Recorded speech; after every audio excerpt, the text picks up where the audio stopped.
Tonight, we're going to be talking about surviving, coping, identifying our feelings. They say change we must or what? Die we will. Or die we will, right? If the drugs won't kill us, what will? Lifestyle. The lifestyle. Very good, Mike. Very good. I've been using drugs for 20 years. I've been clean for 13 years. I'm from Baltimore, been in Philadelphia since the year 2000. I've been in 8 recovery programs, and I thought I had it right just to lose it. Had some clean time, got high, etc., etc., etc. So I learned that if I don't start addressing those root issues, most likely I'm gonna go back to using, right? And they say we as recovering addicts, we use over our feelings and our emotions, right?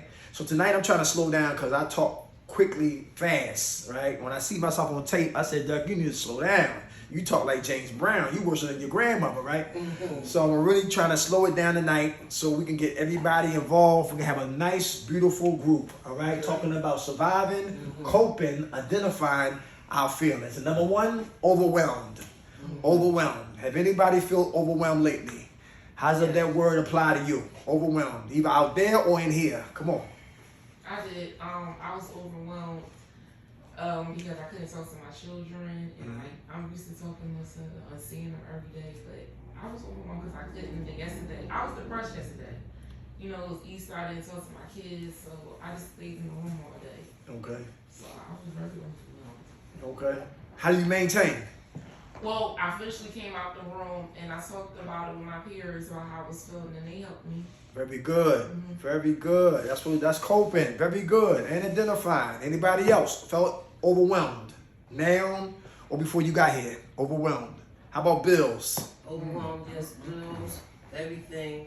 Out there in my addiction and here you feel overwhelmed when you finally coming out of those clouds and you realizing that your situation, because you had nothing to numb the feelings and everything, and the feelings and stuff start coming back, and then you start realizing your mental illnesses and stuff like that. You become overwhelmed with everything. Right. And it's all about balance. If we don't have balance, we can get overwhelmed. Is that true? Yes. Yes, balance is so important. How about worried? Is anybody worried about anything? Anybody worried about anything? And my children being protected? Will my house go into foreclosure? Will somebody break into my house and steal all the pipes out of the basement? Anybody worried about anything? If I go to the doctor, when they tell me something that might scare the hell out of me? Anybody worried about anything? I was. Come on. I was worried about how my children were going. Well, I was worried about how they was feeling about me at first, like, you know, being here and like what they think and stuff like that. But after I talked to them, they're like, Mom, we need you to do what you gotta do. We're happy for you. So, Very good. Yeah. Yeah, very good. That's what's up. And worryation causes anxiety. Right. And a lot of times we can go up in our head and start thinking things that even took place yet. Right. Yes. And worrying can consume our whole day. Here I'm trying to recover, but I'm worried, and that has me in bondage. How about inadequate? Anybody feel inadequate? I don't even know what that means. What that means? Inadequate means you feel less than, like inadequate, like I don't have a good job. What you mean? Yeah, man, inadequate, meaning that I'm a man, right? A man supposed to have a job, a man supposed to protect, a man supposed to provide, a man supposed to sacrifice, a man supposed to produce. And if I feel less, if I don't feel like I fill those roles, I can feel inadequate as a man. Okay. You know what I'm saying? I'm not providing. Inadequate. Anybody felt like that before? No. Okay. I mean, I probably felt like that before, but I don't remember. Okay. I'm pretty sure everybody felt like that before. Yeah. Without a doubt. Without a doubt, right? Inferior. Anybody felt inferior before? Like coming in rooms and you might have like 10 days or 30 days clean and people talking, raising their hand. They got 10, 15, 16 years. And here I am, a little midget, and trying to get my day one day at a time. Feeling inferior. Yeah. Or comparing myself to somebody, I can feel inferior too. That he might be more handsome. The girls might be in his face. He might got big money. I got little money. He got muscles. I got skeletons. You follow? He driving. I'm on the bus. Comparing myself can make me feel inferior. Anybody know about been there before? Have identity complex. I was, especially in my addiction. I used to feel like I I used to see like girls, whatever, like skinny and like I was big, but then I lost all the weight. But I used to feel like that. I used to feel like I was ugly, you know. So and I used to feel like other people looked better than me. Like, yeah. Yeah. Okay. Thank you for saying that. Come on, Mike. Yeah, I used to feel like that too, man. You know, like when this big guy right here walked in the door, I was like, damn, man, I got to face this big guy. I hope he don't wind up moving in my room after my roommate leaves.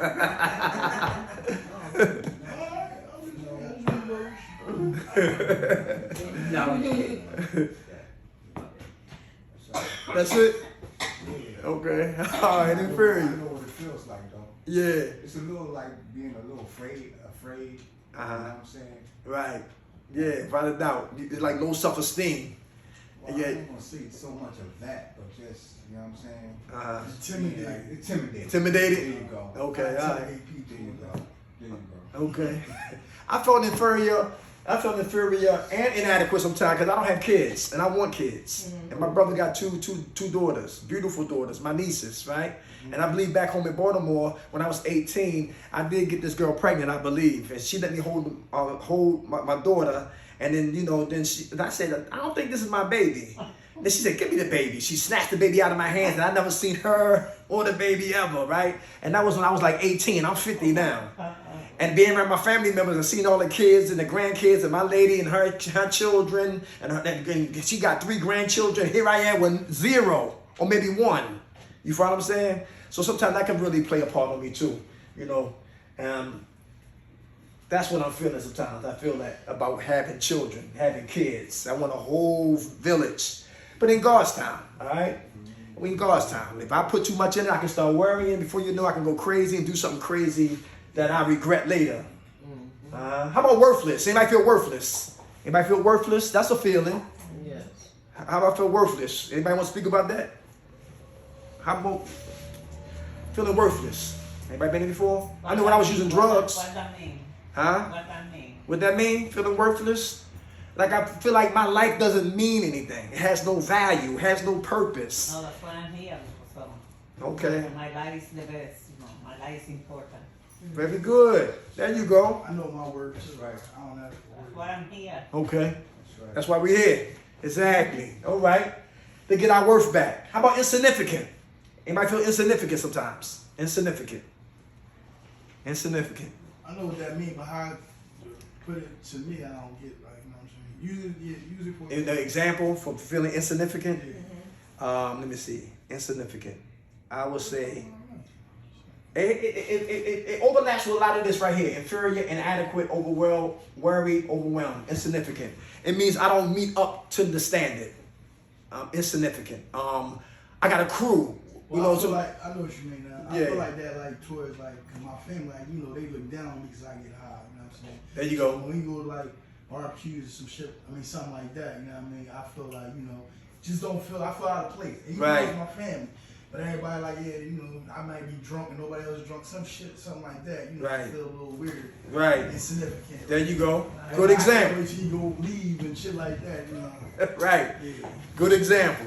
A good example. Insignificant. How about excluded? Anybody feel excluded? That's the same. Same thing. Right. Left out, feeling left out. Right. All right. Here come Dirk. Hide your purse. Yeah, yeah, yeah. Mm-hmm. Yeah. Okay. And people, yeah. Right. All right. Yeah. Yeah. You know, we're gonna start asking you for money. Tell them you don't got it. Most people. Persecuted. Anybody feel anybody been persecuted before? Blamed for something. Persecuted. Oh, yes. Yeah. Right. Many Yeah. cannot feel that way. Yeah. Oh, yes. Uh-huh. And But how my favorite line is I ain't do nothing, so of course everybody wants to persecute me. right. Even when I did it, I ain't do nothing. Yeah. I remember stealing from my parents all the time. And one time I didn't steal. And my father had some money that was missing. And he persecuted me. He blamed me. I said, I didn't take your money. He said, you got my money. Come to find out, he put it in his jeans. It wasn't in his coat. It was in his pants. It was in his pants pocket. But because of our behaviors and our reputation and our aura and how we get down, it's easy to what? Catch hell, to catch the blame, and get persecuted for things we don't deserve. Come on, Mike. But did you feel like after he said all that to you, like, did you feel like you wish you hadn't took it? You mean in the past? Yeah, without a doubt. Yeah, I was mad that I had developed this pattern and the mindset, Well, you that, mean the way they look at me, how they judge me. Yeah, just if Yeah. somebody seeing you like that all the time. Yes, That's some nice shit. exactly, right? I'm your son. Yeah, you a I said crackhead. I didn't do it, so like, yeah, your word ain't good enough, nothing's good enough. Exactly. So you have to prove But wouldn't that be harboring resentments? it can, It can be. especially when you getting yourself together and they don't see the change in you. You follow what I'm They saying? don't believe in you. Right. Yeah, that's And but another thing I had to learn too, you don't recover for them, you recover for who? You. Yourself. Yes. How about the nervous? Anybody nervous about anything? All the Yeah, I'm time. nervous. Yeah. Come on, what makes you About nervous? change, like even here sober. Like I'm so used to being high and moving high. Uh-huh. Like, I don't know how it's gonna be out there in the real world sober. You know what I'm saying? Okay. I already gotta change my people, places, and things. You know Right. what I mean? And then I gotta do it sober. So like I be a little nervous about that sometimes. Very good. All of that shit make me nervous sometimes. Very good. Living life sober. Anybody else? Talk about being nervous about anything. No, me, I'm here. I'm doing what I have to do. Okay, very good. All right. How about when to do urinalysis? Anybody get nervous when you used to be in recovery programs? Okay, all right, okay. Bang out. Okay. Since I got it. Somebody said guilt makes you tilt. Huh? Somebody said guilt makes you tilt. That's real. Guilt will make you tilt. Because when you can't forgive yourself, right, it becomes a self-made prison. Guilt and shame are cousins. They're connected. They're related. So nervous. And nervous before a test. All right? Remember HIV test used to be 14 days. Remember back in the day? Yeah. Yeah, and I used to be real nervous for 14 days. Because I had some reckless sexual behaviors out there. Now I'm trying to get myself together. Now I'm going to get checked to make sure everything's okay. So I was real nervous about that situation. Also, what my man was talking about too, to be nervous, right? To come out and walk out of program and see if I'm ready. When I leave Cadencia, will I be able to sustain the momentum like I did when I developed right here at Cadencia? You follow what I'm saying? To walk out of here and stay clean and maintain, do the same thing every day. Until I die, I got to stay what? I got to stay clean. How about exposed? Exposed. Who don't like to be exposed? Oh shit. Nobody like to be exposed. I Nobody like to be called out when they should. Yeah. If I did it, I don't care. You know, sometimes, Come on. sometimes I do because you know why? Why? Because sometimes I'm afraid to allow that person to get to know who I am. So when I'm being exposed, it's like it's better that way to come out for me. I got you. Then you saying it. Then I'm saying it. Got you. Exactly. Thanks for sharing that, Mike. Anybody else? No, I ain't had a problem with that. You never had a problem with I that? did it, I fucking did it. You know what I'm saying? Okay. All right. Well, that come with lies. Yeah, it comes with lies. But that's just like if you like a female and your homie say, yeah, yo, he like me. He's being exposed. And it's better that way because you didn't have to tell her because now she know. Okay. Right. Exactly. But a lot of times they like to hear it from your mouth. Sometimes they do, but sometimes they don't. Yeah, that's better than, you know, on that But side. sometimes they don't. Yeah, that's true. That's true. People allowing you, try to expose you, throw you up under the bus. Now, a lie is something different. Somebody Uh-huh. lying on me, like trying to put me out there, yeah, I'm gonna feel the type of way. Uh-huh. Especially if I didn't do it. Okay. Or, I did, or I'm not that person or whatever they trying to say, you know what I'm saying? How about somebody in here might be getting high? Will you expose them? Will you talk to them one-on-one first? I would talk to them, but I wouldn't run around and tell everybody. Like, Not everybody will do when you go to staff and let them know. fuck no. That's snitching. Okay. All right, come I on, Mike. even though we in the Mike. walls, it's still I'm snitching. like, I would let that person know because the environment become contaminated. Ah. So, But would you tell? no, I'm Oh, not that's what I'm saying. That's what he said. No, I he said said, I would holler you at him go? too. Yeah, Okay. yeah, but we ain't doing all that. All right, I just need okay. to know that. Because what don't come out the wash, it come out the rinse. That's It's right. gonna come out anyway, sooner or later. That's Everybody's just like right. if you stand, that's just like if you stand in the middle of the street on Broad Street and you high. Everybody know you high. Look at him, he high as shit. Look at him. Okay. Hey, how about when the person before the person pick up? If you see somebody's behavior that needs to be checked, On the red first one. when you pull somebody up on their behaviors, because behaviors leads us back to getting high. You understand what I'm talking about? Of course. Yeah, without a doubt. Expose. Sometimes exposure is good. All right, especially for those who keep their mouth closed. Right. Right. How about betrayed? Yeah. all Yeah. the time. Yeah. Anybody who feel betrayed, that kills trust, Yes, it does. and that kills hope. That's right. Yes. Right. When you've been betrayed, do you betray other people to get back? Become revengeful? Sometimes that happens when hurt people hurt people. Yeah. Yeah. That's true. Okay. I have. I Okay. don't, because I don't do shit that I don't want done to me like on that type shit. That's how I am now. But when I was in my, well, even not really so much. No, if somebody I hurt me, Cut 'em I off. cut them off too. But you want to I'm like, gonna tell him. I'm gonna I'm tell telling him you. how I feel. Uh-huh. And that's that. Like, you know what I'm saying? I ain't gonna Okay. get you back. That's tit for tat, little. That's kid shit to me. Anyway, getting But niggas. here's a I'm good And then analogy. again, it depends on what it is. You know? Okay. Here's a good analogy. If you stole all my shit, yeah, I'm gonna get you the fuck back. I needed that. Let's say for instance. But if you told like my chick I was cheating, I'm like, I ain't fucking with you because I gotta fix this. I gotta focus on fixing what you did. Right. Yeah, but you cut though. You can't ask me for shit. Like, you know what I'm saying? Uh-huh. But I'm not gonna try to tell your girl what the fuck you're doing. You know what I'm saying? That's just for instance. You know what I'm saying? Got you. Like that's doing what they did. You know what I'm Right. saying? Okay. You know, I don't know. Gotta have morals in it. You know, somebody gotta have them. A lot of people don't. Write it down. 8%. King Baby. Come on. Well, I'm just saying, like, a lot of times, a lot of people don't have acceptance to that, and they have to get satisfaction. Like, damn, you hurt me, man. Like, that's just like being in a relationship for a long period of time, and you know this relationship ain't good, but you stayed in this fucking relationship, but then all of a sudden, she's saying, like, it's over. Uh-huh. You know what I'm saying? You're like, damn, like, I took this shit from you, I put up with this, like, you want to get some type of satisfaction from that. Some people's like that. Yeah. I remember I got my heart broke on Valentine's Day, like 5 years ago. And we was coming from Eagleville. And she said, I don't want to be with you no more.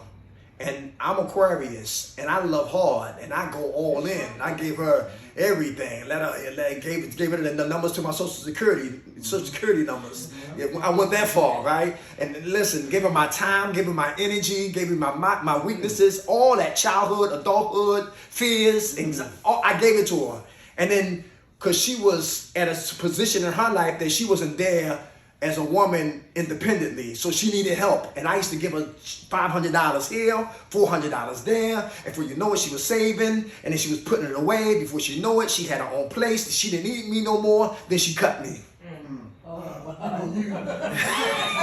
Yeah, This is in recovery, right? And you just walk away. And when So she, hold up, you never got nothing from her? huh? Just give it. I'm gonna tell you the blessing, yeah, but give it, but check it out. But you know, other than the time and the compassion and the sex and all that stuff like that, she gave me some little things and some gifts and all that. But my whole point, I was betrayed, and I felt betrayed because you quit me and everything was going good, but all of a sudden you changed your mind. So from Norristown on the speed line back to 69th Street, I was thinking about how I was going to kill her. Because I made her my God. Right, that happens. Yes, you understand what I'm saying? It was her before everything. So God told her to tell me it's over. Let me say that again. God told her to tell me it's over. And I couldn't handle it. And it took me 8 months to get that woman out of my system thoroughly. I was reading books. Then I started thinking about maybe my teeth ain't bright enough. Maybe they're yellow. Maybe I ain't tall enough. Maybe I don't have enough money. You know, maybe I don't want to have sex too much. Listen, maybe my breath stink. Something's wrong. Come to find out it wasn't me, it was her. Yeah, it was her. Yes, but sometimes when you beat yourself up and when somebody betrayed you sometimes it's like somebody being touched and they blame themselves instead of the person who violated them. that is true. And I turn it inside on me. Because she had another dude, though, right? Let's keep it real. Well, eventually do, yeah. I couldn't see that far. Come on. What makes you think God told her to tell you it was over? Because, like I said, I put her before my high power. I wasn't really praying like I should. I wasn't reading. I wasn't studying. None of that. It was all about her. So she became my God without me saying it. You went touching, but you All the energy, all the fellowship and all of that. The energy that I would get in my high power, I gave to her. Exactly. So whatever you put before your high power, that's idolatry. everything happened for And he a will reason. remove you or her or it. You follow what I'm saying? So check this out. So I gave almost $1,000 to this woman. Check this out. I was on who know about North Philly? I was on by Cecil B. Moore. I was the 20th in Turner. Up there by Cecil B. Moore, Nicholas, and Turner Street. PHA was coming up there and they said they buying up the whole block. They gave the lady, I was standing in a room, tell you the blessings when you give in and you coming from the heart and you really care. How you catch blessings even though you might get hurt. And they said, we want that, we want the whole property. So the lady who owned the house, she got a big check. I was in the room for a whole year, I got $38,000. Wow. And my rent was free for 4 years. You know what I'm saying? The seeds you plant today will produce the harvest of tomorrow. But see, I didn't know about all that. All I knew I was hurt, but I gave. And God blessed me too. You know what I'm saying? So that was truly a blessing right there. And I learned, and the learning a learning blessing also. You said 38,000? 38,000.